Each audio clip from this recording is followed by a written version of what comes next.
Hi, and welcome to this quick tool review. This time around we're going to take a look at a product sent to me from Cloudray. If you looked at my channel in the past, you know that I bought a 100-watt fiber laser engraver, and I've been really happy with it from Cloudray, and I paid full price. They gave me no discounts. There was no incentive to give them a good review. There are some issues with the software, which they don't write. The software EasyCAD is kind of crappy. Well, it is incredibly crappy. You can get it to work, but boy, do you have to struggle. So this product they sent to me without asking, and I'm not sure exactly why. They sent me an email, I don't know, like 4 or 5 months ago saying, hey, we've got a customer in the United States that's having a problem with their Cloudray laser engraver product. Would you mind talking to them, because we haven't been able to resolve it? And I said, I'll talk to them. They don't have the same laser engraver I do, but I'll share what information I have with them. They never connected us. This person never called me. But then this shows up in the mail. And, I wondered what it was. I had not seen this model before. And I went and looked it up online. And the first place I found reference to was AliExpress. AliExpress had this guy for $450 like 5 months ago. Cloudray BM1 5-watt blue visible light laser. Now, just to give you a reference, I kept that page up on my browser, and it refreshes when I refresh all the pages on my browser. This is 4 or 5 months later, post-tariff, going into effect. And guess what? This is going for over $600 now if you buy it. However, Cloudray also has a stash in the United States, and the stash in the United States has been consistent the whole time. I found that late on because they don't really push this on their website. They're pushing the fiber laser engravers and now the UV laser engravers. But this guy is going for $399 on their website and has been consistent since the beginning. So you can tell that it's the tariffs that's making AliExpress, or it's very likely the tariffs that are making the prices go up. I know that when I go to purchase metal at my metal supplier, they tell me every time I go there, this quote is only good for 1 to 2 days. Metal prices are changing so dramatically because of the tariffs that your quote, you cannot hold it for a week and expect it to still be valid. Prices are going up that quickly. And I've noticed metal prices going through the roof. A good example is brass, which I use a lot of, and copper for the laser welding people I work for. They use a lot of copper base plates because of its great heat absorption capabilities.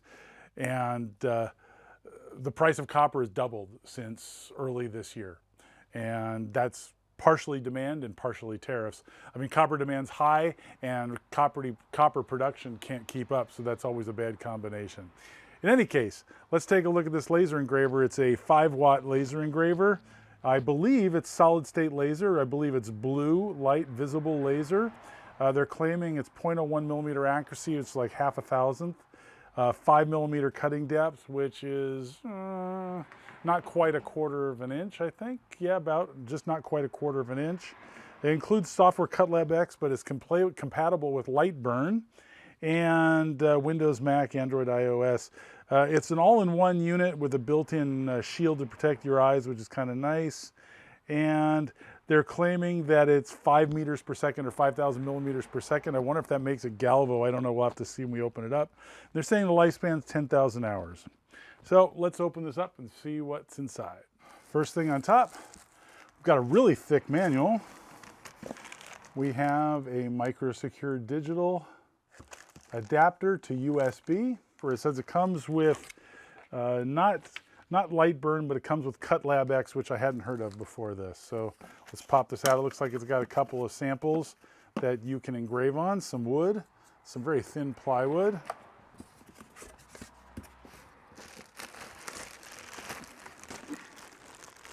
The unit is really light.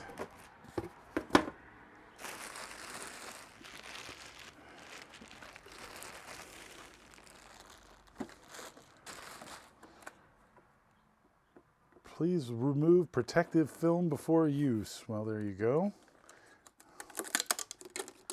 Oh, interesting. They're storing stuff in the bottom. I like it. I was wondering where the power adapter was going to be for this, because it didn't look like it was big enough to be integrated. But instead, they stored everything in the bottom. That is great use of space.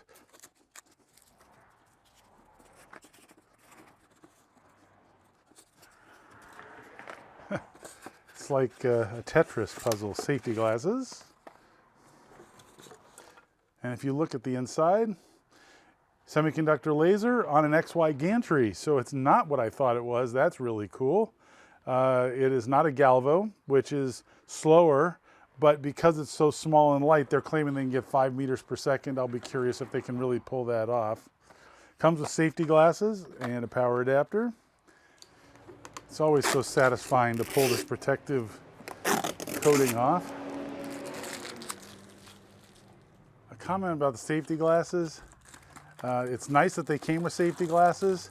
However, I'm going to be completely honest with you. I don't know that I trust them. I don't see that engraving on the lens that say these are, safe for a certain amount of attenuation at a certain wavelength. Now, they might be okay, but this is your eyes you're talking about, and I'm not sure I'm willing to chance my eyes on some inexpensive Chinese safety glasses that don't even put the ANSI spec on there, which is normal. And it also came with a USB cable in there. It looks like it's USB-C, USB-A to C, which is cool. I was looking through the manual, interesting, on the very first page, besides all the safety instructions, which are there for the lawyers. Maintenance and care. The laser module is a consumable. It is recommended to turn off the machine for 10 minutes after 4 hours of engraving or 1 hour of cutting. So they're expecting that you replace this module at some point in the future. They say 10,000 hours. That's quite a bit of time, but I guess, even that's consumable. Now, interesting, on the back of this unit, I was wondering where the micro secure digital is, because they had this adapter that came with it, and it's already in the back of it here. These are kind of a pain to deal with. It is a 4 gigabyte micro secure digital, so I'm guessing the software is going to be on there. It has an external interface for a rotary adapter, which is optional accessory.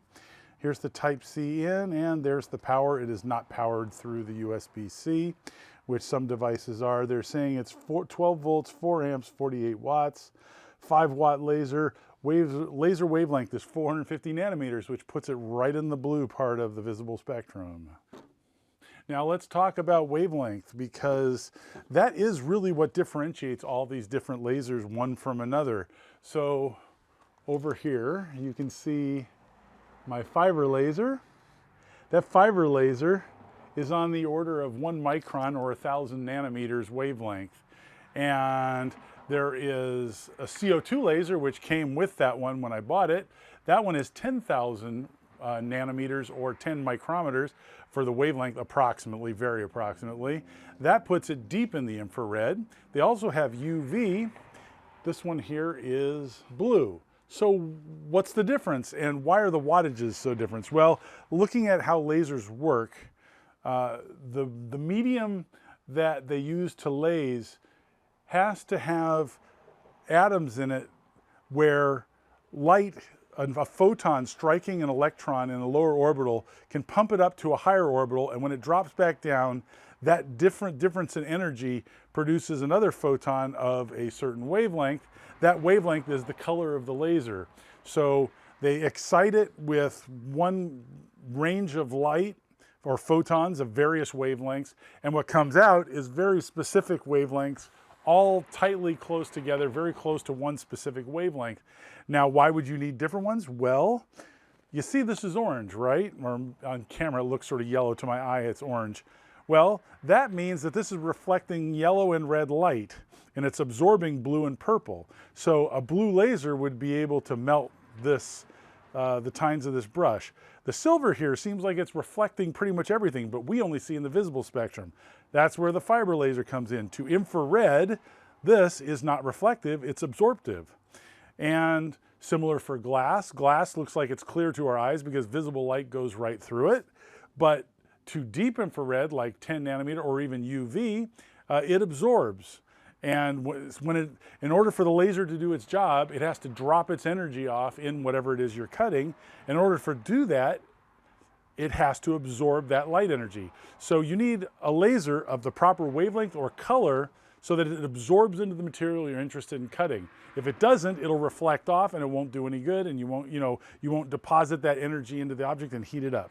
That's the whole point of it.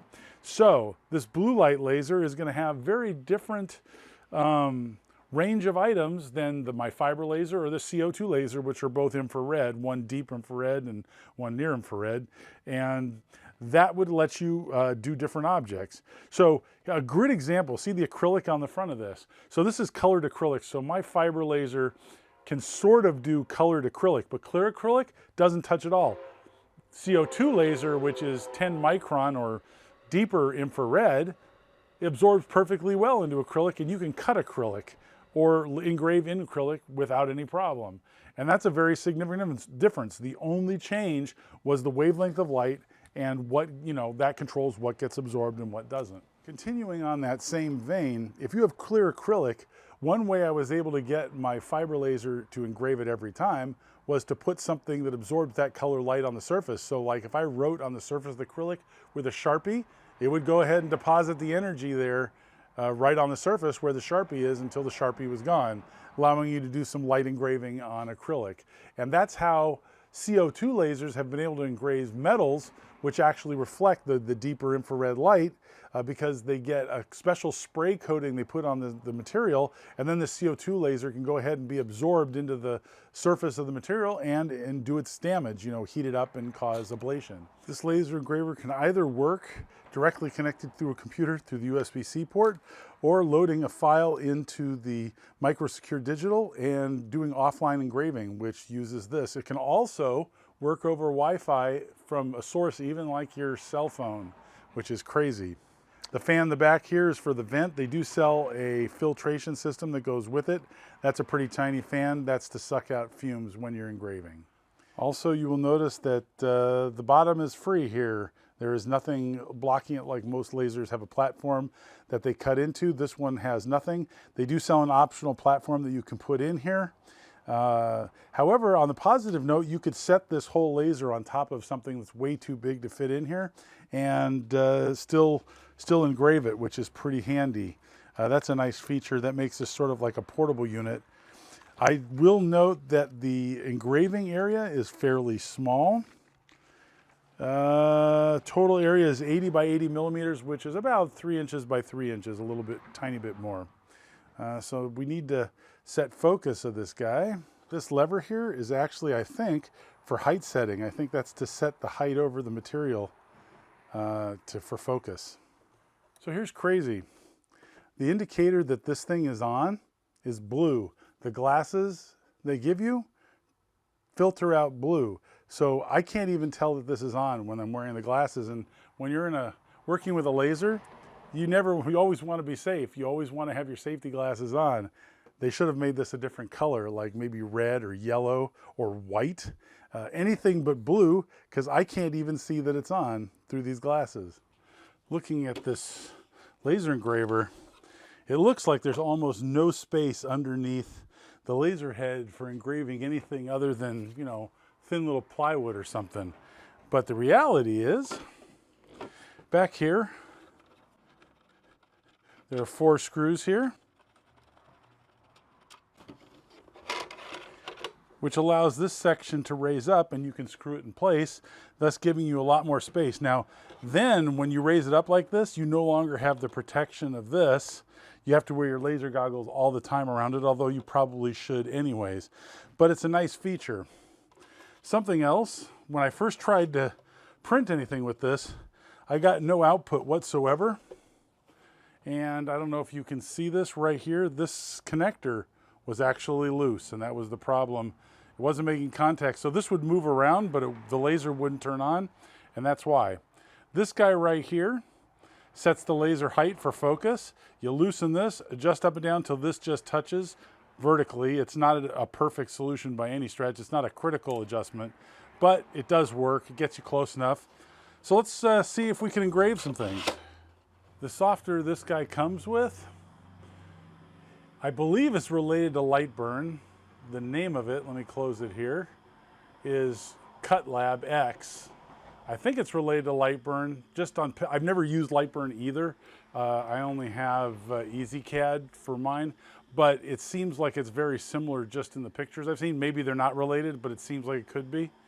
It's very straightforward, fortunately. So it's already talked to the laser engraver, and it sees that the cutting area is 80 by 80, which is really handy. So pretty easy to get this guy to work. This sets the speed of the engraving. Maximum speed is 500 millimeters a minute.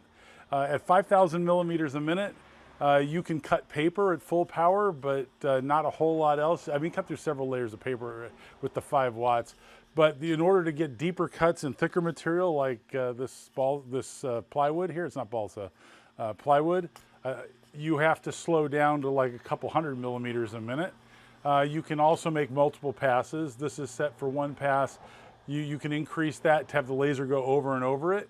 Maximum power is currently set to 80. That's 80 of 5 watts, which means 4 watts. I think they do that to keep your laser life expectancy to go up. The software is pretty straightforward and self-explanatory to use. I figured everything out without ever looking at a manual, so that's, to my indictment, a pretty good design piece of software. You should just be able to look at it and understand basic intentions of what you're trying to do and figure out the software.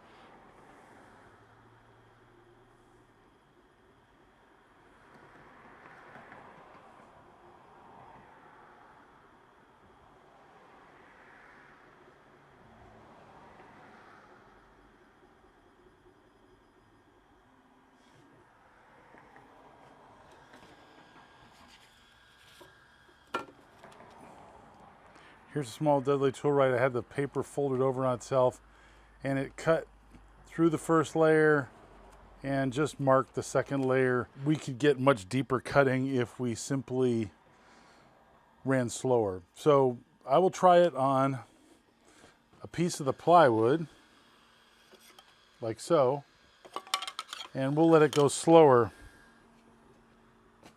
You go slower, you also get more accuracy, by the way. The back of the unit has a fan. It's a tiny one.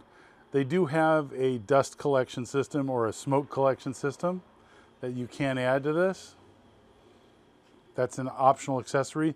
They also have a base metal plate that'll fit inside here as an optional accessory, and as I mentioned earlier, they have a rotary table. I've just got this sitting on a big chunk of aluminum right now, tooling plate.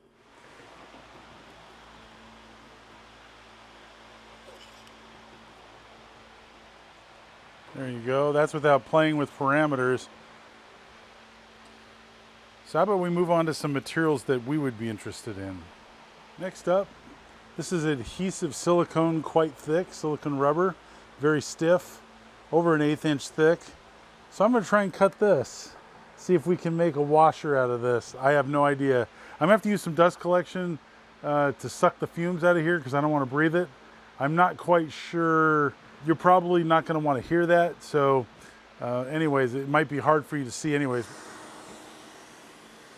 One concern I have is that the focus of this guy, as it gets deeper in the materials, it's going to go out of focus, so it's going to spread. That might be a problem. I guess we'll find out.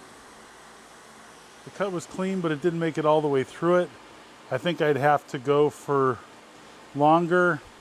And it was leaving debris inside the cut, which was getting in the way of the laser, so it wasn't able to do a nice job. So that didn't work. You need some kind of airflow to blow the debris out of the hole as it's cutting, but this laser doesn't support that, so I don't think this is an ideal use case. How about a piece of wool felt, as in making wipers for your lathe? Wool felt cuts really neatly. Unsurprisingly, it smells like burnt hair, which is unpleasant. So use good ventilation, but you can cut out wipers out of felt pretty easily. Played with some parameters on some wool felt, was able to cut this out very nicely. Might even be able to get it a little less toasted than this, but that would make a pretty decent wiper, I think. It depends on how much the fibers are melted on the edge here, whether it would suck up enough, but might be able to get that even a little better. How about something like this? You think you'd engrave something like this? Could potentially damage it because it's shiny. That's a risk for sure. I thought it would do nothing. This was a single pass at full power, and you can see that it was able to engrave it, which I'm really surprised at. I didn't get it centered very well. This shiny material, I thought there was no chance to be able to do it. It actually did a pretty decent job, as you can see there. It's really impressive, actually. How about cardboard in case one of your spacers on a surface grinding wheel goes away? Let's see if we can make one of those. I got some moderately thick cardboard here. With the lighter materials, it tends to blow around with the fan inside, which isn't ideal, so I've got some little pieces of metal that I'm weighing it down. It makes it kind of hard. All right, let's see what we got. Looks like it's going to be good. It actually engraved the aluminum underneath it. I don't know if you can see that, but it went through the paper and engraved the aluminum. Did an excellent job on the cardboard. This is a perfect spacer right here. Supposedly can engrave slate like this. This is a piece of slate. We're going to try and engrave the back of it just as a test. I left the settings the same as paper, which it's hard to imagine that would be right, but I'm trying it anyways. It's 4 passes at 2,000 millimeters a minute.